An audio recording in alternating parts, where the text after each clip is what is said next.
길이 나 있다. 핑크뮬리는 노을빛을 받는 시간에 가장 예쁘게 흔들린다. 사진을 찍고 싶다며 이 수풀을 헤치고 나아가고 싶은가? 카메라를 바라보며 웃고 분홍바다 가운데 서서 항해하는 모습을 흔적으로 남기고 싶은가? 핑크뮬리는 한 번 밟으면 죽어버린다. 다시는 일어나지 못한다. 그래도 당신은 나아간다. 당신은 핑크뮬리가 아닐 뿐더러 남는 것은 사진뿐이기 때문이다. 이 사진은 나중에 당신의 프로필 사진으로 쓰이거나 SNS 계정에 하루치의 일기로 남게 된다. 밟힌 풀은 영원히 일어서지 못한 채로 당신의 웃는 얼굴을 떠받친다. 사진은 그런 것이다. 사진에 담긴 고통은 영원히 고통으로 남고 당신은 사진 속에서 영원히 웃고 있다.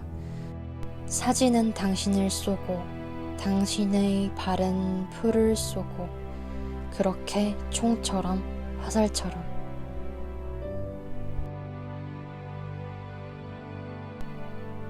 한편 여기 나무가 있다. 나무는 흔하다. 그래서 아무도 그 앞에 서서 웃으며 사진 찍지 않는다.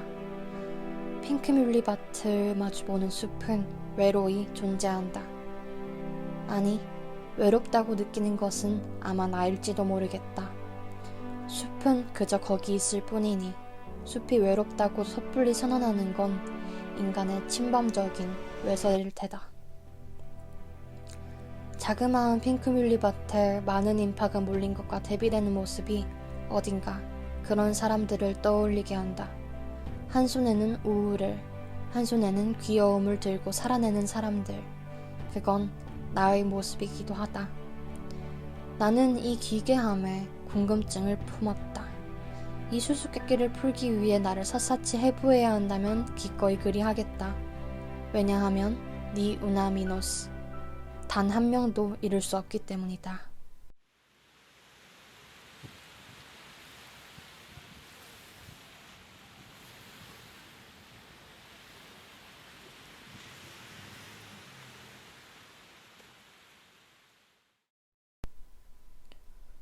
보스토크 매거진 큐티 멜랑콜리호에서 사람들에게 보여지는 우리들의 사진에 대해 날카롭게 꼬집은 부분이 있다. 물론 우리는 낭만주의 예술가의 효상화처럼 멜랑콜리에 젖은 자신의 사진을 어렵지 않게 만들어낼 수도 있다. 사진 안에서라면 하지 못할 일이 뭐가 있겠는가. 3개의 눈과 6개의 팔을 지닌 괴물이 되는 것도 가능하다. 고작 잘생긴 남자나 고뇌하는 예술가가 되는 일 따위는 손가락을 튕기는 것처럼 쉽다. 그런 사진을 얻은 후에는 거듭 그것을 바라보고 사람들에게 보여주면 된다. 그러면 우리는 그 사진이 마치 자신의 실제 모습인 것처럼 착각할 수도 있을 것이다. 우리로 하여금 셀프 사진을 찍도록 추동하는 힘은 내가 아닌 어떤 것이 되려는 강렬한 욕망이다. 우리는 따뜻하고 보드라운 사진 이미지로 세계의 앙상한 외피를 덮는다. 행복하게 웃는 사진을 마구 생산해서 불행을 가린다. 포위망을 좁혀오는 구조적 모순에 날것의 비명을 지르는 대신 바쁘게 사는 긍정적인 모습을 찍어서 그것을 흐뭇하게 바라보며 견딘다. 하지만 내가 지금부터 탐구하려는 사람들은 손목의 상흔을 찍어 올리고 또 한편 귀여운 인형을 들고 귀여운 표정이나 익살스러운 표정을 찍어 올린다. 그 이면에는 내가 아닌 어떤 것이 되려는 욕망 이상의 것이 담겨 있으리라. 그 속에 숨겨진 것은 무엇일까? 동심으로 돌아가려는 마음일까? 현실에서 도피하고자 하는 마음일까? 힘든 나를 봐달라는 SOS일까? 이것은 나의 자전적인 이야기인 동시에 일본의 카와이 정서와 우리나라의 우울 정서가 만나 일으킨 거대한 사회 현상에 대한 탐구이다. 내가 모으는 인형들은 어딘가 기괴한 텅 빈 눈을 가진 것도 있고 참을 수 없이 귀여운 것도 있다. 대형 회사에서 대량 생산으로 만든 인형도 있고 어렵게 구한 빈티지 인형도 있다. 전부 모아놓고 보니 합체라도 해서 거대한 인형 로봇이 될 것 같은 기분에 사로잡힌다. 나는 사실 그것을 바랐다. 그래서 내가 자고 있는 동안 이 인형들이 나를 지켜주기를 바랐다. 처음 인형을 모으기 시작한 건 내 안의 연약함과 마주해서였던 것 같다. 나를 지켜줄 존재를 찾고 싶었고 그 존재가 이 인형이길 혹은 이런 인형들을 모으는 내게 매력을 느끼는 아주 강한 사람이길 바랐다. 그 후에는 이런 정체성을 지키기 위해 무리해서 인형을 모았다. 이만큼 아픈 나를 봐달라고. 또 나는 인형을 수집하는 사람이라고 그렇게 끊임없이 인터넷에 외쳤던 것 같다. 그렇게 해서 귀여운 사람이기를 어필하고 싶었고, 그러니 나는 연약하다고, 지킴받아야 하는 존재라고 어필하고 싶었다. 지금 생각해보면 동심을 잃지 않은 존재로 도망친 것 같다. 광기와 우울을 동시에 가진 나의 모습을 거울에 비춰보며 나르시시즘에 빠졌다. 지금은 그저 궁금할 뿐이다. 어른들한테 동심은 무엇일까? 왜 그토록 동심을 그리워하게 될까?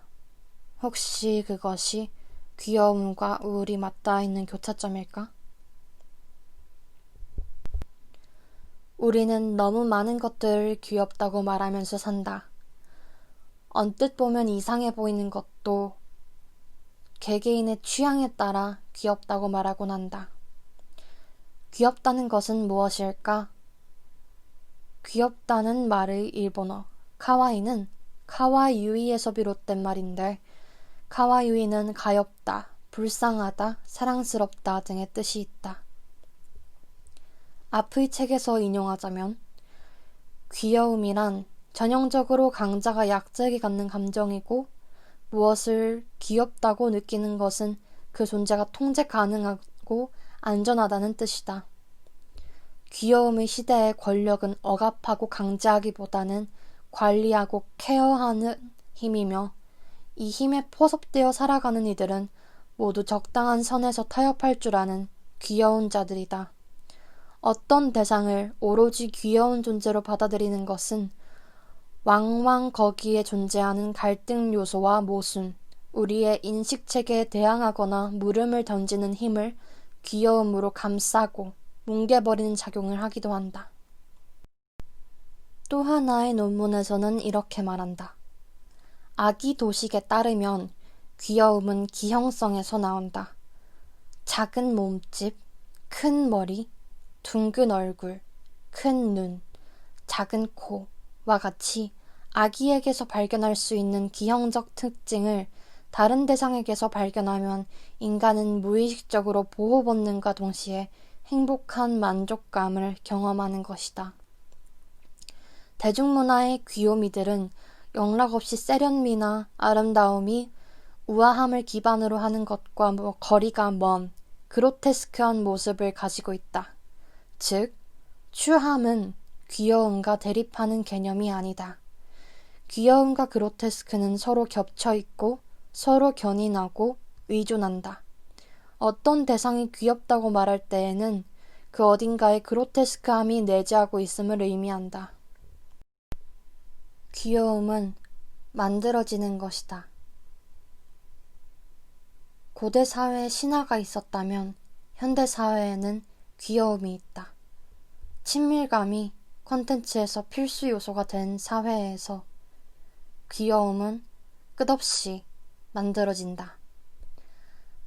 한편 자해라는 것은 그로테스크함의 절정이라고 볼 수 있다. 청소년의 자해 심리를 파헤치고 싶냐고 묻는다면 그건 아니다. 그저 자해 심리를 가진 이들과 귀여움이 가진 교차점을 찾으려는 것이다.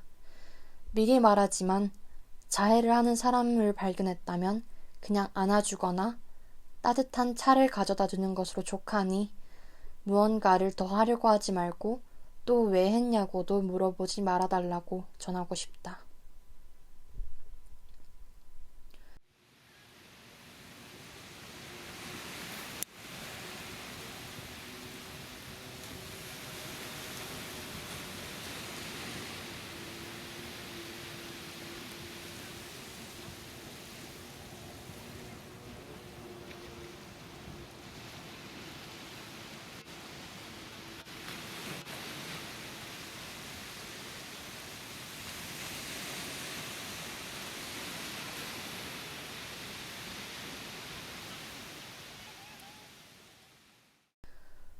소녀의 자해는 모해화의 대상이 된다. 일본에서는 이러한 캐릭터를 만들어 애니메이션을 제작하기도 한다. 이렇게 자해하는 소녀는 미니어처화된다. 귀엽고 무력한 미니어처는 정상 생활을 할 수 없는 멘탈 상황에서 의지하고 보호받기를 원하고 있다.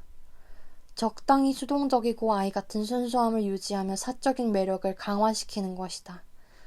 현대사회에서는 사적인 매력이 사회적 생존을 결정한다. 어찌 보면 사회에서 매력이란 것은 자신의 경쟁력인 것이다. 그리고 자해하는 소녀의 귀여운 인형은 이들의 경쟁력이 된다. 자해라는 그로테스크한 것을 귀여움으로 인식시키는 과정에는 나를 이해해줘, 내게 공감해줘, 나를 보호해줘 라는 심리가 숨어 있는 것이다. 여성들은 귀엽기를 강요받는다. 재채기도 하품도 방귀도 이런 생리현상들도 여성들은 귀엽게 하기를 강요받는다. 혓바닥을 입천장에 대고 재채기를 하면 귀엽게 들린다는 이야기를 인터넷에서 보고 시도해 본 적도 여러 번이다.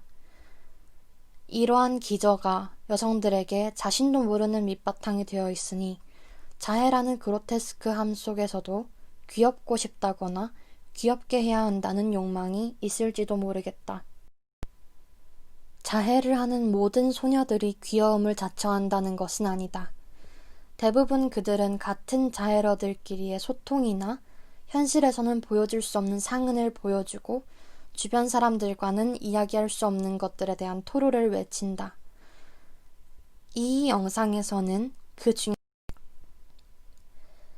메네라들에게 가장 인기 많은 캐릭터는 단연 산리오사의 헬로키티와 마이멜로디, 쿠로미이다. 이들 캐릭터의 귀염성에도 기형성은 존재한다. 이등신의 몸, 표정 없는 얼굴, 언어의 부재, 메시지 없음, 이 그들이다. 우리는 캐릭터에 자신을 투영하기도 하고 원하는 모습을 찾기도 하고 감정을 이입해 상상의 공간을 만들기도 한다. 또 그로테스크한 자해를 하는 우리 자신의 모습을 쉽게 모해화할 수 있다는 점에서 산리오사 캐릭터들의 침묵은 유리하게 작용한다. 이 소녀들은 캐릭터로 자신의 사진을 꾸미기도 하고 인형을 모아서 방을 꾸미기도 하고 스티커를 사서 다이어리에 붙이기도 한다. 이 모든 것은 SNS와 연결된다. 소녀들은 자신의 셀카를 올리고 꾸민 방에 사진을 찍어서 올리고 다이어리를 찍어서 해시태그와 함께 올린다. 클릭 한 번에 사진을 생산할 수도 소비할 수도 있는 세상이다. 사진 윤리에 대해 생각해 보아야 할 때가 온 것이다. 남의 고통을 찍는 것과 나의 고통을 찍는 것은 다르지만 수전 손택이 말했듯이 우리는 모두 관음증 환자이다.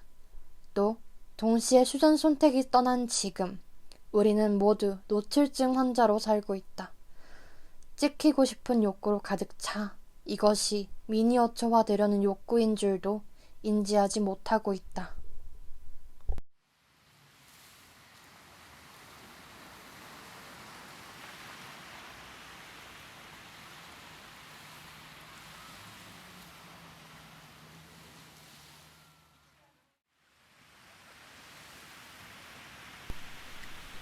어쩌면 세상은 돌이킬 수 없는 곳으로 달려가고 있을지도 모르겠다. 컨텐츠는 점점 자극적으로 변해가고 인간은 그것에 중독되었다. 하지만 나는 오늘 나와 비슷한 처지에 놓인 당신들에게 고한다. 단 한 명의 여자도 잃을 수 없으니 살아가라고.